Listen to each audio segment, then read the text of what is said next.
What's up, y'all? Just quick and easy, man. I'm gonna just show you guys how to take off the ECU on your Cfmoto 675. Very nice and easy, actually. So first off, you're just gonna be taking off these little bolts on the seats right here. I already have it screwed off. But let's go ahead and do that real quick. So this is how it's gonna look like underneath the seat. Forgot to mention there is a little bracket like this that comes on top of the battery, and all you have to do is unscrew these little bolts right here and right there. But I dropped mine, so I gotta go grab it real quick. So what I recommend doing is just unloosening it. Don't take out the bolts. Then once you unloosen it, just take out the bracket all in all, and the bolts should come off together. Originally, I thought I'd have to take off the battery, which I did, but then I realized you actually don't even have to do that. I mean, you could if you want, but I took it off just in case I needed to give you guys some little recording space to kind of see where to take off the ECU. Just something real quick, but if you do take off the battery, this is how it looks like coming off. So this is the bolt that goes on top of the battery, and as you can see, there's nothing for it to screw it down. That's why this little part is important, because it can screw it down like that. So don't lose that. Don't lose this little part. I got really lucky when I took it off.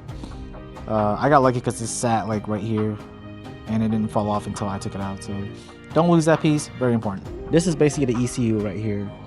This little piece, it should sit pretty loose, and that's all it really is. Now the only thing that holds it together is this little clip right here.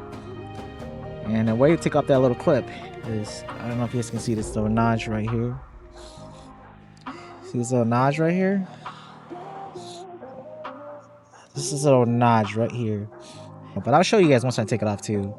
So all you have to do is push that in, and that lever should come right around, just like that. This is the part that I'm talking about, where the lever comes over like this. So this is how it's going to sit on the ECU. This little piece right here. Once you do that with two hands, push this down, push that down, hold it, and then bring this over. Alright, y'all, so never mind. Taking out the battery did kind of give me a little more playroom to help with that lever. So for some reason I was struggling without taking out the battery. So you don't really have to take out the battery. You could kind of use a tool to just kind of push it in, but I'll show you guys what I'm talking about. Once you get to this point, all this, just getting this lever all the way down over here. So once you get right here, it does get a little tough, but don't be scared, man. Don't be low. You just kind of push it. Just like that. As you can see, kind of comes off. Now, if you see it at that point, that means it's almost off. Now, just a little bit more. You hear that little click. Take off this little piece. Just like that. And the ECU, you're going to have to wiggle it off. Yeah, you're going to have to wiggle this off a little bit. Once you take it off, you'll see what I'm talking about. That really is just it just sits in some slots. That's all it really is. Just like that. So this is the ECU right here. So as you can see, these are the little slots that it sits in. These are the 4 slots. So really, you don't really have to take out the battery, but it's really up to you. I kind of just did it to give you guys some little playroom to show you guys. But yeah, y'all, there you have it. Taking out the ECU on the Cfmoto 675. Next time you guys see this bike, ECU should be flashed with Team MSC. So thanks for watching, and until next time, boys, peace.